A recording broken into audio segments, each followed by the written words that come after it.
Carregar a cruz, nós precisamos. E quando nós olhamos muitas vezes à nossa volta, talvez nós não entendemos o que é o carregar essa cruz. Carregar a cruz é, pela fé, nós nos submetermos à vontade do Senhor. Carregar a cruz é sofrer por causa do nome do Senhor. É nós esquecermos a nossa própria vida, os nossos desejos, para que os desejos e a vida do Senhor estejam sempre em primeiro lugar. Queridos irmãos, o texto que nós queremos usar para a nossa mensagem de hoje é o texto de 1 Coríntios. Não vou ler todo o texto indicado, mas eu quero usar somente 2 versículos desse texto de 1 Coríntios, capítulo 1, versículos 30 e 31. Na verdade, o texto todo é desde o versículo 18 até o versículo 31. Portanto, que Deus Espírito Santo esteja com cada um de nós nesta noite, nesse momento, e que nosso coração esteja humilde diante desse Deus, para ouvir, crer, guardar essas palavras, colocá-las em prática em nossa vida. Quero usar, irmãos, estes versículos, mas é importante nós pensarmos um pouquinho no contexto anterior. E aqui eu quero destacar 4 afirmações muito fortes que vêm no contexto anterior do nosso versículo. A primeira afirmação está no versículo 22, que diz assim: porque tanto os judeus pedem sinais como os gregos buscam sabedoria. Eles queriam sinais. Pensavam assim: se nós precisamos crer nesse Deus, nós queremos sinais. E não já os que passaram, os que nossos antepassados viram. Não era isso que eles estavam pedindo. Eles estavam pedindo agora. Eu quero um sinal agora. A segunda afirmação está no versículo 23, quando diz: mas nós pregamos a Cristo crucificado, escândalo para os judeus, loucura para os gentios. Não importa o que as outras pessoas vão anunciar, o que elas vão pregar. Ele está dizendo: olha, anunciam o que quiserem, mas nós vamos continuar pregando a Cristo, poder de Deus e sabedoria de Deus. A outra afirmação está no 24, quando ele diz: pregamos a Cristo, poder de Deus e sabedoria de Deus. Pregamos a Cristo crucificado, escândalo para os judeus e loucura para os gentios. Olha como é interessante. Nós vamos continuar pregando esse Cristo, mesmo que seja loucura para o mundo, mesmo que o mundo não compreenda essa mensagem, mas nós vamos continuar anunciando. E a última afirmação está no versículo 27, quando diz assim: pelo contrário, Deus escolheu as coisas loucas do mundo para envergonhar os sábios, e escolheu as coisas fracas do mundo para envergonhar as fortes. Escolheu as coisas fracas do mundo para envergonhar as fortes. Essa afirmação é interessante. Pensemos sobre ela. Como é interessante nós pensarmos que Deus escolheu as coisas fracas do mundo para envergonhar aquelas que pensam que estão acima de todos. Aí vem os nossos versículos que dizem os seguintes: mas vós sois dele em Cristo Jesus, o qual se nos tornou da parte de Deus sabedoria e justiça e santificação e redenção, para que, como está escrito, aquele que se gloria, glorie-se no Senhor. Antes de refletir sobre a primeira parte do texto, é interessante nós refletirmos e fazermos uma reflexão interna nossa. É nós fazermos uma viagem dentro do nosso coração, dentro da nossa alma e dentro da nossa mente, e nós precisamos ser sinceros na nossa resposta. Nós precisamos ser honestos conosco mesmos, porque não adianta nós pensarmos que eu me enganando, eu estarei enganando a Deus. Eu posso enganar as pessoas que estão à minha volta, mas eu não engano a Deus. Então, algumas questões para refletir. Eu creio em Cristo? Crer significa acreditar. É acreditar de todo o coração. E eu creio que Jesus Cristo, Ele é de fato o Filho de Deus. Porque uma coisa é pensar em Cristo simplesmente como um ser humano que viveu, que morreu, que foi pregado na cruz, que desceu lá da cruz e foi sepultado, e que depois nunca mais viram o seu corpo e nem acharam os esqueletos dele mais lá no túmulo. Eu acredito nele como meu Salvador. Faça uma análise, pense. Eu olho para Jesus e eu digo, Jesus é o meu Salvador. Eu acredito em suas palavras e as aplico em minha vida, ou tento convencer a Deus de que o que eu penso é melhor para mim, que Deus não pode interferir na minha felicidade, aquilo que eu escolhi para ser minha felicidade, Deus não pode interferir nisso. Quando eu falo que acredito em Deus triuno, e eu estou me referindo ao Pai, Filho e Espírito Santo, quando eu falo em Deus, eu estou falando desse Deus, de nenhum outro, mas eu estou falando dele. Eu preciso estar ciente de que isso envolve muita coisa na minha vida. Envolve a minha vida espiritual. Vem o texto daí do Antigo Testamento que diz: eu sou o Senhor teu Deus e não terás outros deuses diante de mim. Então é a minha vida espiritual, a minha vida espiritual tem esse Deus. Envolve os meus pensamentos. Meus pensamentos estão alinhados com os pensamentos de Deus? Como seres humanos, eu até penso que nós podemos ter dúvidas, muitas vezes questionamos a Deus diante de alguns fatos, algumas coisas que acontecem, ou até talvez do que nós queríamos e estamos presos à vontade de Deus. Mas o que eu penso está alinhado com a palavra do meu Deus?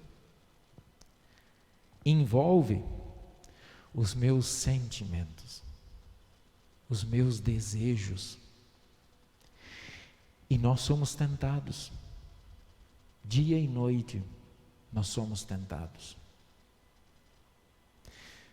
O nosso reformador, ele até dizia que o povo de Deus, ele é tão tentado que em cima da casa de um cristão tem 1000 anjos do demônio sentados, todos fazendo o possível e impossível para fazer aquele cristão pecar e desistir da vontade de Deus.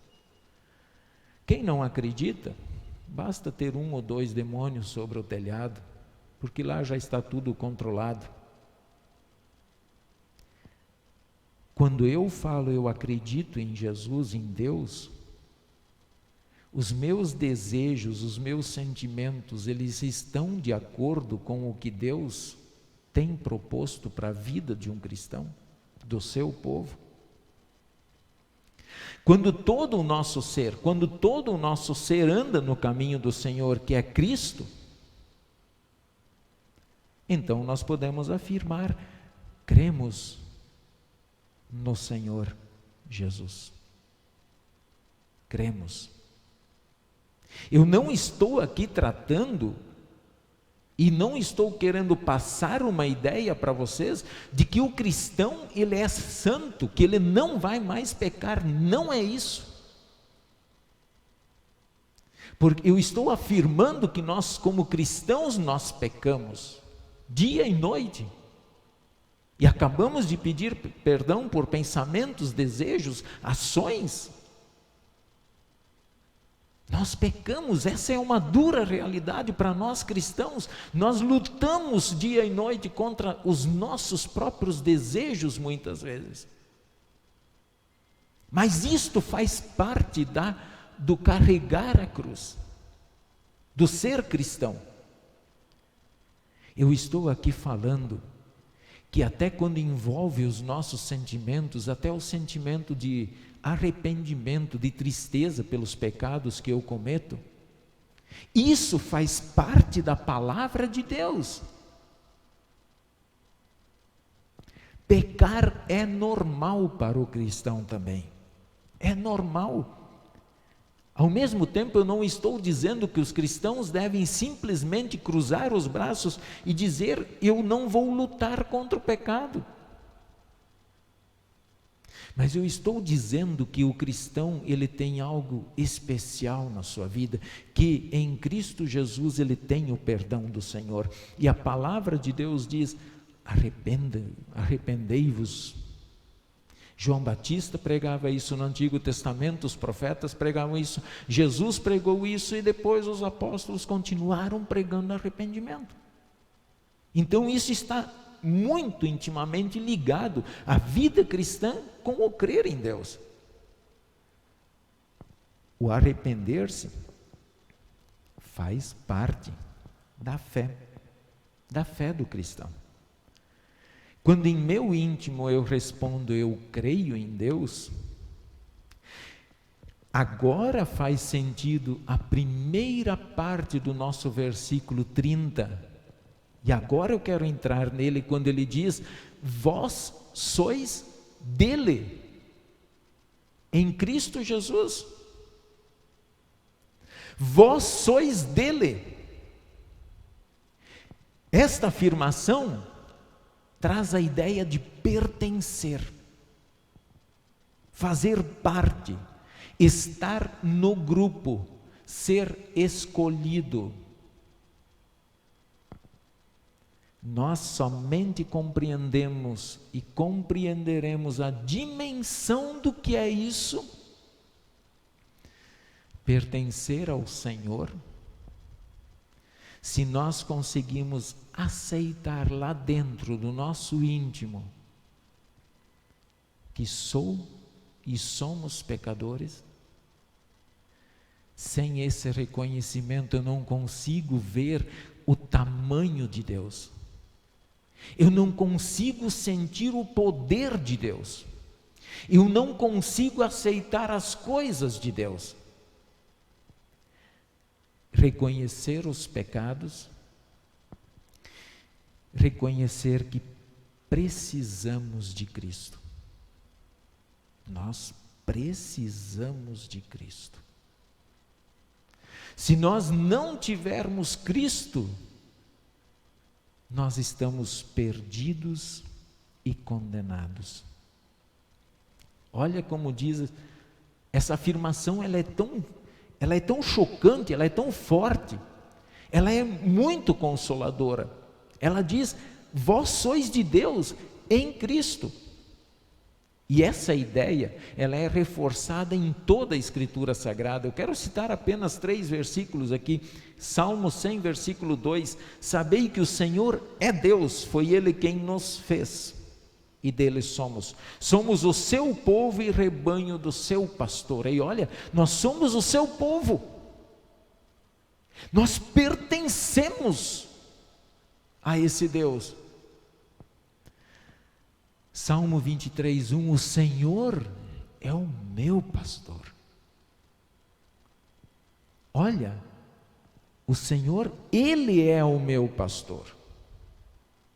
Por que Ele é o meu pastor? Porque Ele me buscou nas trevas.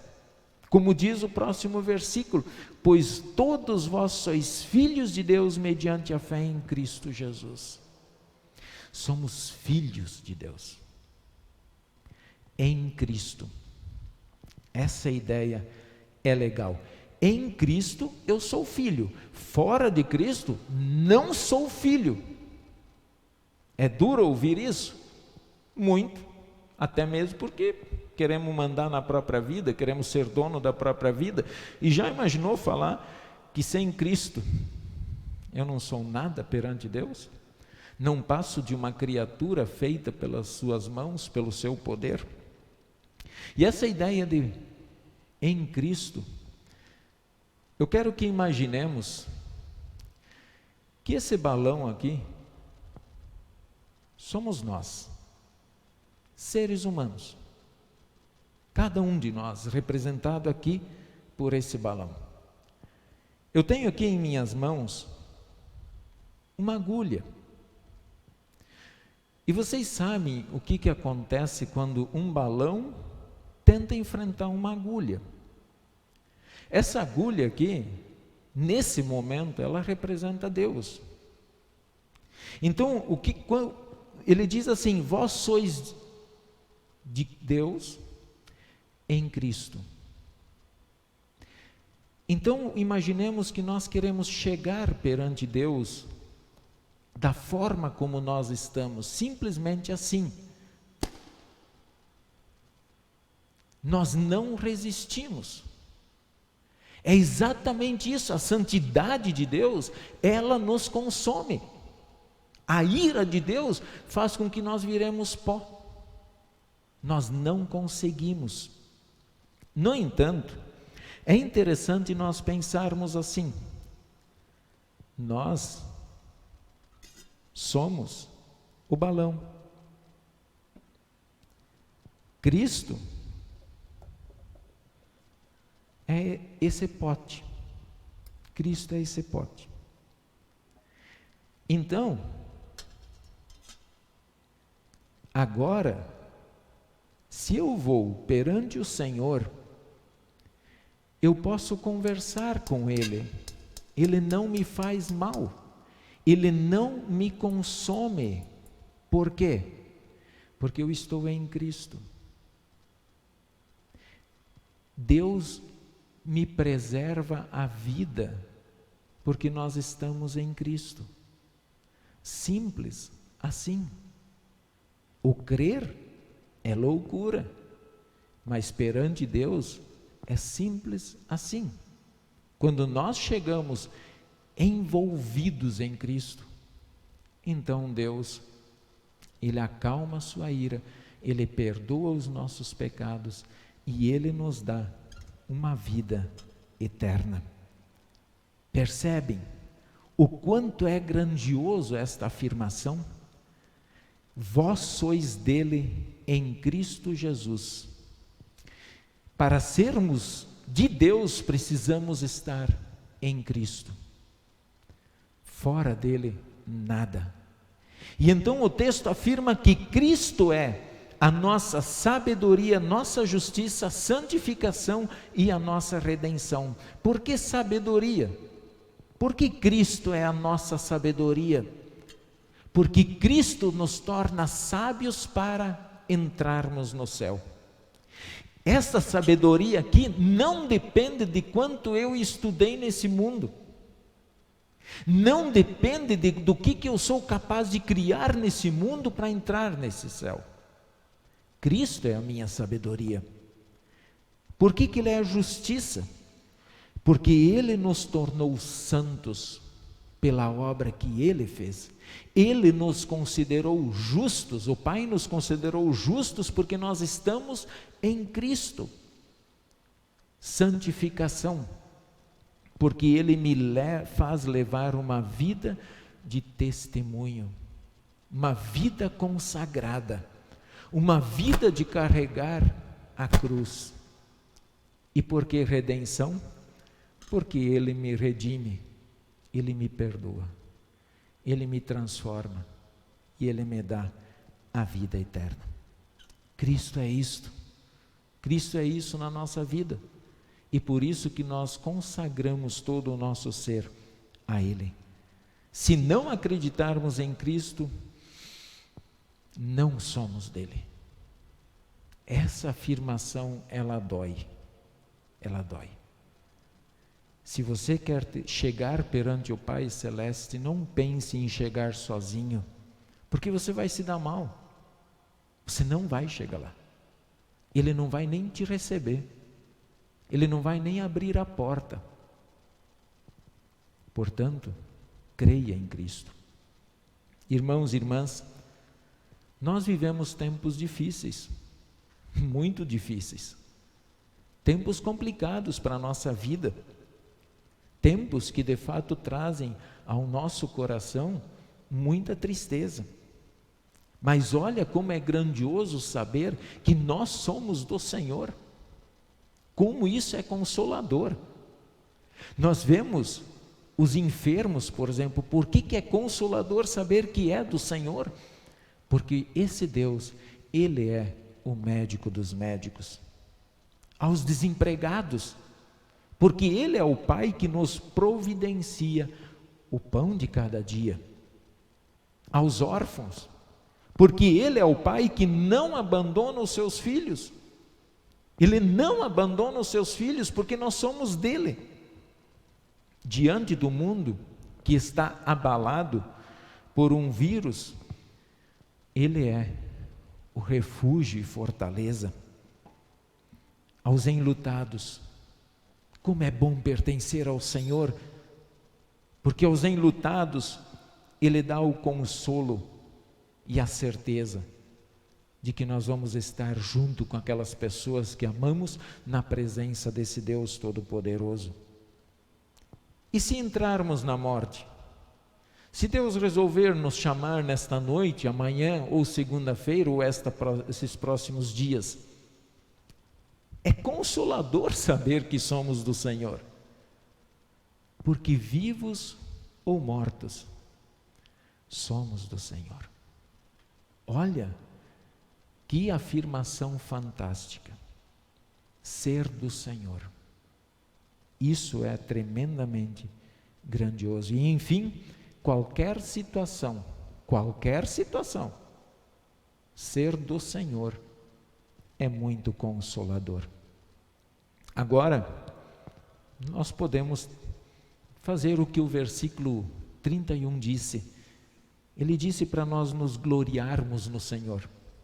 Agora, nós sermos do Senhor, isso faz com que nós nos gloriemos, nós nos alegremos, nós proclamemos a obra que Jesus fez lá na cruz. Esse Jesus que morreu na cruz por nós, que ressuscitou, que vive e que reina, e que um dia vai voltar para nos buscar. Que Deus assim, Ele diga assim, esse Senhor fortaleça, mantenha os nossos pés firmes no seu caminho, tendo sempre a certeza de que nós somos do Senhor. Louvado seja o seu nome hoje e sempre. Amém.